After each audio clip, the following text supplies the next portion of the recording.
Nabi Muhammad SAW, Bapak Ibu sekalian, setelah pulang dari Isra dan Mi'raj, karena itu perjalanan malam hari, beliau pulang sudah pagi.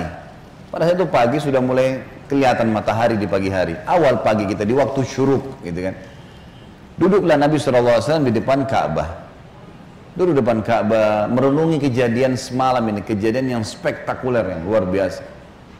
Duduk Nabi SAW merenungi lewat Fir'aunnya umat ini, Abu Jahal. Ini orang julukannya di Mekah Abul Hakam, orang yang bijaksana gitu. Dan pada saat itu dia raja di Mekah. Tapi Nabi SAW suruh kita panggil dia siapa? Abu Jahal. Jahal ini super goblok. Bukan cuma goblok, super goblok. Luar biasa. Kenapa dikatakan begitu? Orang Mekah bilang Abu Hakam, dia dikatakan Abu Jahal. Karena Abu Jahal ini sama Abu Sufyan itu setiap malam dengar Al-Quran yang Nabi baca di rumah Nabi SAW. Setiap malam datang dengar, mereka diam-diam. Misalnya ini tempat tisu, ini rumah Nabi SAW, nanti Abu Jahal di sini, Abu Sufyan di sini, ada satu lagi temannya di belakang. Jadi mereka nggak saling tahu nih. Sampai pagi mereka dengar tuh ayat Al-Quran. Waktu mereka pulang, ketemu tiga-tiga. Lo saling tanya, kenapa kalian sini? Kenapa kalian sini? Kenapa kamu sini? Kenapa kamu sini? Oh, kami dengarkan, saya dengarkan ayatnya yang Muhammad baca. Kata Abu Jahal, kita janjian, nggak boleh terulang. Kalau masyarakat Mekah tahu kita dengar apa yang Muhammad baca, nanti beriman semua nih. Sepakat ya, sepakat, nggak ada yang hilangi. Besok malam datang lagi tiga-tiganya. Karena mereka satu sama yang lain menyangka temannya nggak bakal datang. Penasarannya. Ketemu lagi pagi, sepakat lagi, jangan ulangi ya. Hari ketiga ulangi lagi. Datang lagi tiga-tiganya. Ini kejadian nyata dalam sebuah riwayat Bukhari disebutkan itu. Maka tiba-tiba saja setelah itu, saya lupa namanya satu orang tokoh Quraisy itu yang bilang sama Abu Sufyan, wahai Abu Sufyan, bagaimana pendapatmu apa yang kau dengar dari Muhammad? Kata Abu Sufyan, yang saya tangkap, ini kita bukan anak-anak nih. Ini apa yang kita dengar 3 hari kita janjian tidak datang, tapi kita datang terus karena penasaran. Ini pasti ada sesuatu. Bagaimana pendapatmu? Kata Abu Sufyan, ada yang saya mengerti dan punya makna yang tinggi, bagus. Ada yang saya tidak mengerti, tapi saya yakin itu kebenaran. Kata yang satu ini, saya juga begitu. Saya yakin nih kebenaran. Kita tanya Abu Hakam, datangi rumahnya Abu Jahal. Wahai Abu Hakam, apa pendapatmu yang kau dengar 3 hari dari Muhammad? Apa Abu Jahal bilang apa? Demi Allah, kan orang Mekah pakai kata demi Allah. Mereka tahu, mereka ikuti ajaran Nabi Ibrahim AS. Cuma mereka musyrik. Mereka datangkan berhala, dijadikan perantara dengan Allah. Allah nggak mau tuh, gitu kan? Maka dia bilang, demi Allah saya tahu Muhammad benar. Kata dia. Loh, kata Abu Sufyan, lalu kenapa kau tidak beriman? Kamu raja kami, kalau kau beriman, ini satu Mekah beriman semua nih. Apa kata dia? Ini fanatisme, kebodohan nih. Ini sebab julukan Abu Jahal keluar. Dia bilang, dari dulu sukunya Muhammad sama suku aku bersaing di Mekah. Mereka berikan makan minum jemaah haji, kami juga berikan makan minum jemaah haji. Mereka buat pasukan untuk membela Mekah, kami juga buat pasukan membela Mekah. Pokoknya apa yang mereka buat, kami buat. Sehari buat mereka, sehari buat kami. Jadi bersaing terus. Sekarang dari sukunya Muhammad keluar Nabi, sukuku tidak ada nabinya. Kalau aku beriman berarti sukuku kalah. Hanya itu, fanatisme kebodohan gitu. Dia bilang, maka itu saya tidak akan beriman sama Muhammad. Gara-gara perkataan dia itu, Abu Sufyan dan ini juga ikut-ikutan nih. Satu Mekah semua nggak mau. Tentu Abu Sufyan nanti akhirnya masuk Islam setelah masuk kota Mekah. Tapi pada saat itu tidak mau juga. Baiklah. Ini sebab julukan keluar Abu Jahal. Lewat nih Abu Jahal nih. Lalu dia lihat Nabi SAW lagi merenungi, kayak ada sesuatu lagi difikirin. Dia bilang, wahai Muhammad, kalau bahasa kita ginilah, bahasa sederhana riwayat itu, kenapa kau melongo-longo seperti ini? Kok kamu kayak orang bingung, ada apa? Nabi SAW dengan polosnya ceritain, semalam, ini yang diceritain kepada Abu Jahal nih. Ini yang paling benci sama Islam. Kata Nabi SAW, semalam datang kepada saya malaikat bernama Jibril. Jibril datang membawa borak. Borak itu kuda bersayap. Ini kuda bersayap sampai hari kiamat tidak ada nih kalau di kehidupan kita. Zaman itu, sekarang saja orang tidak percaya kalau ada kuda bersayap gitu kan. Apalagi zaman kuda bersayap, terbang. Saya naik di atasnya terbang. Dimanapun matanya lihat sebuah tempat, kakinya sudah di sana. Lalu saya tiba di Palestina. Turun di Masjid Aqsa, saya sholat. Saya imami para nabi-nabi. Nabi-nabi ini 120.000 orang. Bagaimana bisa? Allahu a'lam. Nabi sampaikan, saya imam. Lalu kemudian saya naik di atas burak, saya mi'raj ke langit. Di langit pertama ketemu dengan Adam, langit kedua ketemu dengan Nabi yang bersaudara sepupu, Isa dan Yahya. Langit ketiga ketemu dengan Idris, langit keempat ketemu dengan Yusuf, langit kelima ketemu dengan Harun, keenam Musa, ketujuh Ibrahim alaihissalam. Tentu kisah Isra Mi'raj panjang ya, karena perjalanan antara Mekah ke Palestina itu selama perjalanan Nabi SAW diperlihatkan tentang jenis-jenis azab kubur. Saya nggak ceritain di sini. Yang jelas Nabi SAW ceritain semua tuh, apapun yang terjadi. Saya ringkaskan saja. Kemudian waktu Mi'raj ke langit, Nabi SAW ketemu dengan Nabi-Nabi lalu ngobrol. Sempat ngobrol sama Adam, ngobrol sama Yahya dan Isa, ngobrol sama Yusuf, sama Idris, sama Harun, sama Musa, sama Ibrahim alaihissalam. Tapi yang masyhur riwayat adalah Nabi SAW banyak berbicara dengan Musa. Pada saat menerima waktu 50 waktu sholat, beliau turun. Di langit ke-7 Ibrahim tidak ngomong, langit ke-6 Musa tahan. Lalu bertanya, berapa yang diperintahkan umatmu hai Muhammad? Berapa yang Allah perintahkan? Kata Nabi SAW 50 waktu sholat. Minta keringanan, umatmu tidak bisa. Lalu kemudian Nabi SAW kembali. Minta diringankan 5, jadi sisa 45. Ditahan lagi sama Musa. Musa berkata, berapa hai Muhammad? Kata Nabi SAW 45. Masih berat, minta ringankan. Terus saja Musa AS menahan Nabi SAW 5 sampai sisa 5 nih. Yang kayak kita kerjain sekarang. Itu pun Musa masih bilang, minta keringanan. Bayangkan Bapak Ibu sekarang kalau 50 waktu sholat, per 15 menit azan. Siap nggak? Ini aja 5 waktu sholat sudah ngos-ngosan. Gitu. Safnya, kadang-kadang sholatnya cuma imam sama muazzinnya saja. Gitu. Yang jelas Nabi Musa AS seperti itulah kisahnya. Sampai sisa 5 lalu Nabi SAW mengatakan, saya sudah malu dengan Tuhanku. Bolak-balik terus gitu kan. Maka terdengar suara dari langit, Allah berfirman, hai Muhammad, dia 5 waktu sholat tapi pahalanya 50 waktu sholat. Karena setiap umat Muhammad SAW kalau berbuat satu kebaikan dilipat gandakan 10 kali lipat. Ringkas cerita adalah Nabi SAW mengatakan, saya balik ke Mekah, saya balik ke Palestina, lalu balik ke Mekah. Tentu kisah ini cuma pendek yang saya sampaikan. Kisahnya ini mungkin 10-20 kali lipat lebih panjang daripada ini, karena panjang lebar. Yang jelas Abu Jahal waktu dengar itu melongo, diam, langsung dia katakan waktu sudah selesai, hai Muhammad, kau menempuh perjalanan Mekah Palestina yang kami tempuh dengan kecepatan kuda terbaik kami sebulan, pulang juga sebulan, 2 bulan dalam 1 malam. Kata Nabi SAW dengan penuh keyakinan, iya. Abu Jahal dengan semangat mengatakan, hai Muhammad, kau mau ceritain enggak ke orang Mekah kalau saya kumpulin mereka? Kata Nabi SAW, iya. Nah emang mesti diceritain kan. Bagi Abu Jahal ini gila nih, nggak masuk di akal udah. Kuda terbang bersayap pergi ke Palestina perjalanan sebulan. Sama kalau kita sekarang di masjid ini ada yang bilang, tadi Bapak Ibu sekalian saya jam 8 pagi take off dari Jakarta ke Jeddah, sekarang sudah tiba lagi dari Jeddah. Percaya nggak kira-kira? 9 jam pergi 9 jam pulang. Ada pesawat loh ya. Bagaimana zaman dulu? Sebulan pergi 9 bulan 1 malam, bayangkan. Dan ini juga sebuah pelajaran Bapak Ibu sekalian, tidak gampang menjadi sahabat Nabi. Bapak Ibu harus bersyukur, saya sangat bersyukur kita lahir sekarang. Betul sahabat punya fadilah, tapi kalau kita hidup zaman dulu kita bisa seperti Abu Jahal. Susah jadi seperti Abu Bakar tuh, nggak gampang. Ada orang di kampung padang pasir buta huruf ngaku Nabi. Coba, beriman nggak kira-kira? Kita sekarang sudah lahir, orang tua kita sudah muslim, Quran sudah lengkap, masjid banyak, banyak dai-dai bisa nyampein dalam bahasa kita. Kalau zaman dulu, berat sekali itu. Baiklah. Abu Jahal bilang, wahai Muhammad, kau mau ceritain? Kata Nabi SAW, iya. Dipegang tangan Nabi SAW oleh Abu Jahal, dibawa ke sebuah bukit namanya Bukit Abi Kubais. Bukit ini Bapak Ibu sekalian, dulu di zaman itu ada di sebelahnya Safa dan Marwah. Ini khusus untuk iklan saja. Orang naik ke atas dan yang boleh naik cuma budak. Ada satu budak ditugasin, dia cuma dia. Yang lain nggak boleh naik. Kalau naik dipenggal nih, nggak boleh. Ini khusus berita penting. Seperti kalau ada yang mau serang Mekah atau ada kepala suku yang mati, ada anak kepala suku yang lahir, seperti itulah. Abu Jahal naik ke atas Bukit Abi Kubais bersama Nabi SAW. Waktu orang-orang lihat ada 2 orang. Pertama kali dalam sejarah Mekah, Bukit Abi Kubais dinaiki oleh 2 orang. Dan mereka kaget, di atasnya raja mereka Abu Jahal. Dan yang satu adalah Nabi Muhammad SAW, orang terpercayanya Mekah. Ini ada apa nih? Maka orang-orang kafir kumpul karena Abu Jahal. Orang-orang beriman kumpul karena Nabi Muhammad SAW. Waktu mereka sudah kumpul, Abu Jahal bilang, wahai masyarakat Mekah, dengarkan baik-baik apa yang Muhammad mau sampaikan. Ini kalau Abu Jahal niatnya baik, mau nyampein dakwah, luar biasa pahalanya kalau dia masuk Islam. Masalahnya tidak, dia mau mempermalukan Nabi SAW. Niatnya itu. Maka dia bilang, silakan hai Muhammad. Nabi SAW ceritakan dengan polosnya. Datang Jibril, borak, kuda terbang, Palestina, sholat, dan sampai selesai. Lengkap, panjang lebar. Allahu alam berapa jam waktu itu. Biarlah disampaikan.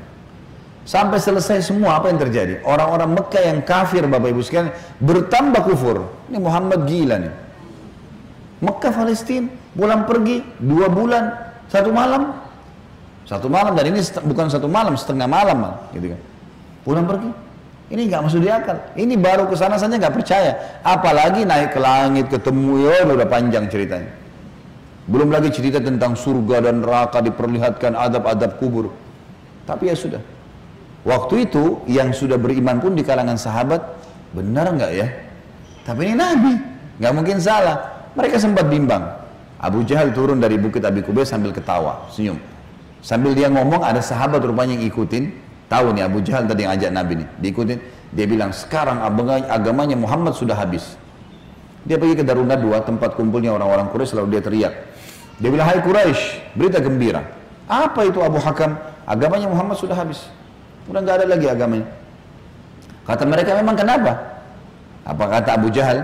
Muhammad mengarang cerita dusta. Katanya begini. Abu Jahal ini tidak sadar sedang nyebarin berita apa? Isra dan Mi'raj.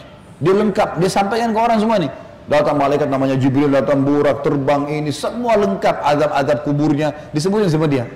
Semua lengkap disebarin. Lalu orang-orang Quraisy diam semua. Mau bilang apa nih rajanya, dan mereka juga memang masih belum beriman kepada Nabi SAW. Lalu kata Abu Jahal, ada satu orang. Satu orang ini, kalau kalian berhasil menggoyahkan keyakinannya, habis benar agamanya Muhammad. Kata mereka, siapa itu? Kata Abu Jahal, Abu Bakar. Cari Abu Bakar. Abu Bakar ini Bapak Ibu sekalian, cirinya beliau radhiyallahu anhu, itu badannya kurus. Ya.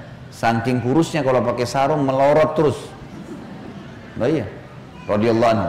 Tapi yang perlu digarisbawahi, Islam bukan melihat kekarnya fisik, tapi kekarnya iman dalam hati. Allah bilang Allah bilang halal, Allah bilang haram.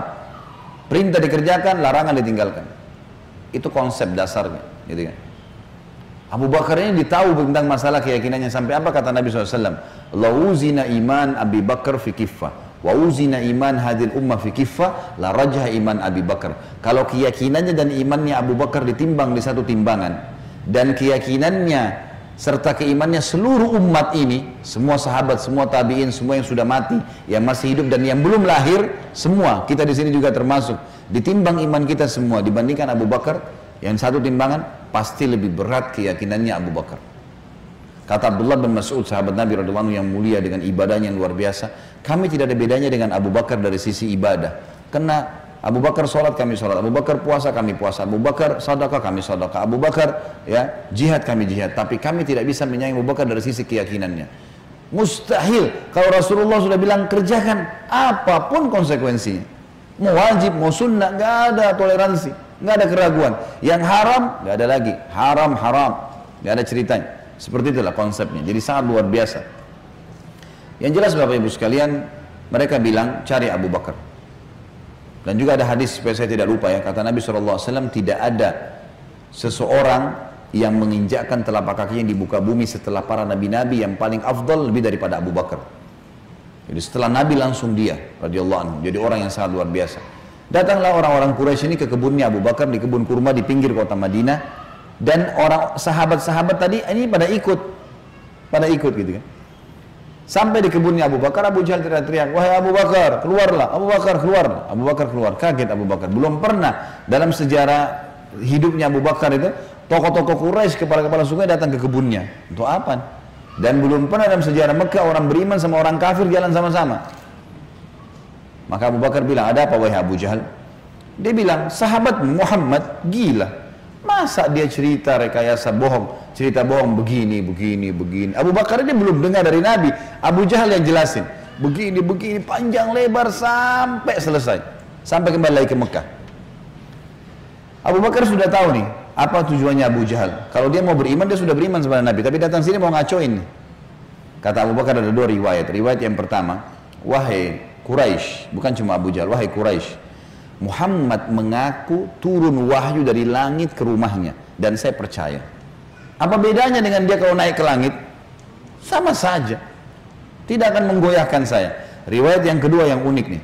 Dia mengatakan, wahai Quraisy, ketahuilah kalau depan mata saya ada tembok warnanya putih, jelas putih. Muhammad bilang tidak Abu Bakar, itu hitam. Saya akan bohongkan mata saya dan saya bilang hitam. Ini luar biasa. Mau digoyahkan bagaimana nih? Tembok putih? Enggak, salah Abu Bakar. Oh iya, salah. Matanya salah. Bayangin tuh. Apa kira-kira bisa menggoyahkan keyakinan seperti ini? Luar biasa. Pokoknya Allah Rasulnya bilang selesai, nggak ada toleransi. Gitu. Sudah selesai, semua dikerjain. Biar seluruhnya benci. Tembok warna putih, Muhammad bilang hitam, saya bilang iya, mata saya salah, hitam berarti. Abu Jahal dan orang Quraisy diam. Ini nggak bisa lagi digoyahkan. Abu Bakar radhiyallahu anhu tahu ada masalah nih. Dia tanya orang sahabat-sahabat, di mana Rasulullah SAW? Kata mereka di Bukit Abi Kubais tuh, dikerumuni orang. Abu Bakar ke sana. Pas tiba di sana dari jauh, Abu Bakar teriak, ya Rasulullah, suara keras sengaja. Orang waktu dengar orang teriak, semua bubar-bubar, kasih jalan. Seperti kalau di masjidnya ada yang teriak dari belakang, panggil saya, mungkin Bapak Ibu akan lihat ke arahnya. Suaranya keras sengaja. Nabi SAW lihat yang datang, Abu Bakar senyum, udah tahu siapa yang datang. Ini tokohnya umat nih, luar biasa. Jadi dia bisa membalik Bapak Ibu sekalian Abu Bakar dengan hikmah Allah. Satu Mekah yang ragu tadi, yang kafir dan yang beriman pun tentang Isra Mi'raj ini kembali semuanya percaya kalau itu terjadi. Dia bisa membalik itu dengan hikmah Allah. Ini kisahnya begitu. Abu Bakar lalu mengatakan, ya Rasulullah, dengan suara keras, Abu Jahal datang ke kebun saya dan berkata, kalau anda menceritakan begini, diceritain semua sambil jalan sambil ngobrol nih, sambil bicara. Jadi orang pada makin nyebar nih berita Isra Mi'raj. Ternyata Abu Bakar sudah dengar sampai selesai. Pas tiba naik di Bukit Abi Kubais sebelah Nabi SAW, Abu Bakar teriak dengan suara keras, benarkah ya Rasulullah? Ini pertanyaannya. Dan di sini Abu Bakar tadi di kebunnya ingin meredam kekufurannya orang-orang kafir. Sudah berhenti gara-gara tembok putih jadi hitam tadi. Kemudian dia sekarang ingin mengembalikan imannya para sahabat yang sudah kendor nih. Waktu Nabi SAW sudah dekat dengan beliau, lalu dia mengatakan, benar kayak Rasulullah? Kata Nabi SAW, benar wahai Abu Bakar. Abu Bakar teriak dengan suara keras, Anda pasti benar. Kalimat Anda pasti benar membuat sahabat semua, iya ya, ini Rasulullah. Kok nggak mungkin salah. Kembali iman mereka lagi semuanya, gitu kan? Lalu Abu Bakar ingin membuat satu Mekah yakin Isra Mi'raj. Apa yang dia lakukan? Dia bilang, ya Rasulullah, saya mau minta satu hal bisa? Kata Nabi SAW, silahkan Abu Bakar. Di sini di Mekah, satu Mekah, semua tahu Anda belum pernah ke Palestina. Belum pernah ke Palestina. Dan di Mekah ini ada tokoh-tokoh Quraisy, bukan orang biasa, kepala-kepala sukunya, yang selalu bolak-balik Palestina. Yang Allah sebutkan, Rihlatas Syita'i was Saif. Musim dingin dan musim panas, rekreasi mereka itu ke Palestina dan ke Yaman. Tiap hari mereka menghafal tuh Palestina, pintu gerbangnya, jalannya, pasarnya, semua dikenal. Masjid Aqsa mereka tahu semuanya, bahkan mereka tahu warnanya segala. Apakah Anda bersedia ya Rasulullah kalau saya panggil mereka, Anda menceritakan apa yang Anda lihat di sana, pintu gerbangnya, jalannya, bentuk-bentuk rumahnya, apa saja? Kata Nabi SAW, tentu saja. Lalu Abu Bakar panggil orang-orang Quraisy, wahai tokoh-tokoh Quraisy, kumpullah, dipanggil semua, kumpullah. Datang Abu Jahal grup nih sama teman-temannya semua. Tiba di situ kata Abu Bakar, hai Quraisy, Muhammad akan menceritakan sesuatu pada kalian tentang Palestina. Kalian semua tahu Muhammad belum pernah ke Palestina. Kalian harus tahu kalau Muhammad menceritakan sesuatu tentang Palestina persis seperti apa yang kalian tahu. Warna pintu gerbangnya, jalannya, rumah-rumahnya, pasarnya, Masjid Aqsanya, harus sportif mengatakan Muhammad benar. Kalau ada satu saja yang Muhammad ceritakan tidak sesuai dengan apa yang kalian tahu, kalian punya hak mendustakannya. Setuju? Setuju. Muhammad gak pernah lihat, gitu kan? Kalau zaman sekarang, Bapak Ibu sekalian, saya mau ceritakan Bapak Ibu Masjid Aqsa, sekarang bisa, tinggal pakai foto satelit, keramik yang pecah pun saya bisa ceritain. Ini keramiknya ada yang pecah, yang kesekian dari tiang sini, bisa dilihat. Imamnya lagi sholat, bisa kelihatan. Zaman dulu bagaimana? Harus lihat dengan mata kepala, nggak mungkin tidak. Kata Quraisy, baik kami setuju. Kata Abu Bakar, silakan ya Rasulullah. Dalam penutupan hadis Bukhari, kata Nabi SAW, Allah Azza wa Jal membukakan Palestina di depan mata saya. Seperti saya lagi lihat. Maka saya menceritakan mereka pintu gerbangnya, jalan-jalannya, pasar-pasarnya, semuanya. Bahkan saya bisa menghitungkan buat mereka tiangnya Masjid Aqsa. Gitu kan? Dan subhanallah, setiap kali Nabi SAW sebutkan tentang ciri Palestina dan Masjid Aqsa, orang-orang Quraisy dari tokoh-tokoh Quraisy mengatakan Muhammad benar, Muhammad benar, Muhammad benar. Terus, dan ini jumlahnya belasan orang nih.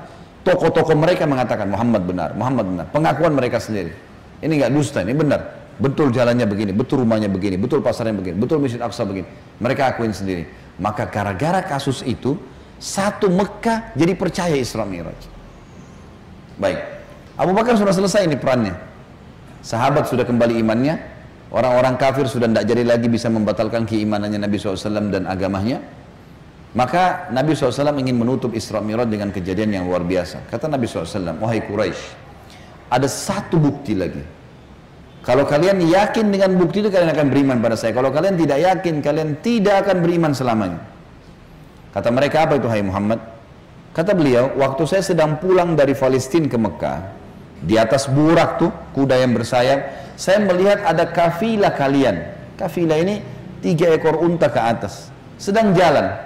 Jumlahnya sekian belas unta, di atasnya ada fulan, orang-orang Quraisy, fulan, dan unta yang paling depan, unta berwarna putih, di lehernya ada kain warna merah.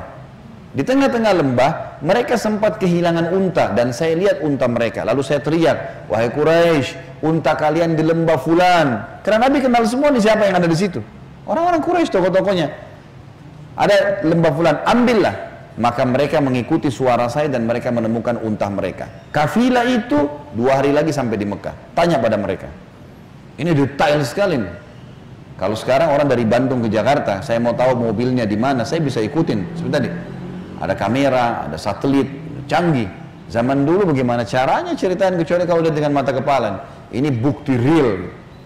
Setelah 2 hari Bapak Ibu sekalian, satu kota Mekah, perempuannya, laki-lakinya, orang tua, anak-anak yang kafir, yang beriman, semua kumpul. Di pintu gerbang Mekah namanya pintu Bani Syaibah, suku Syaibah. Mereka kumpul semua, mereka nunggu nih, benar tidak di kafilah nih? Ditunggu, ini sudah heboh satu Mekah nih. Subhanallah, menjelang waktu duhur, lewat betul tuh kafilah. Persis seperti yang Nabi ceritain. Jumlah untanya, nama orang-orangnya, unta paling depan warna putih, di lehernya ada kain merah. Karena penasaran, orang-orang Quraisy di Mekah ini bilang, hai Quraisy dari kafilah, kalian dari mana? Kata mereka, kami dari Palestina. Lalu bertanya lagi orang Mekah nih, apakah kalian sempat kehilangan unta di tengah jalan? Mereka bilang iya. Lalu apa yang kalian lakukan? Pertanyaan bertubi-tubi nih. Kami mendengarkan suara entah dari mana mengatakan, wahai Quraisy, unta kalian di lembah fulan. Kami ikuti, kami dapat unta kami. Sekarang orang-orang Quraisy di kafilah penasaran, wahai Quraisy Mekah, dari mana kalian tahu nih? Belum satu orang pun di antara kami masuk ke Mekah. Belum ada gosip nih, kok bisa sudah sampai? Belum ada masuk nih. Mereka sepakat mengatakan dari Muhammad. Semua orang mengatakan dari Muhammad. Semenjak itu semuanya percaya Isra Mi'raj terjadi.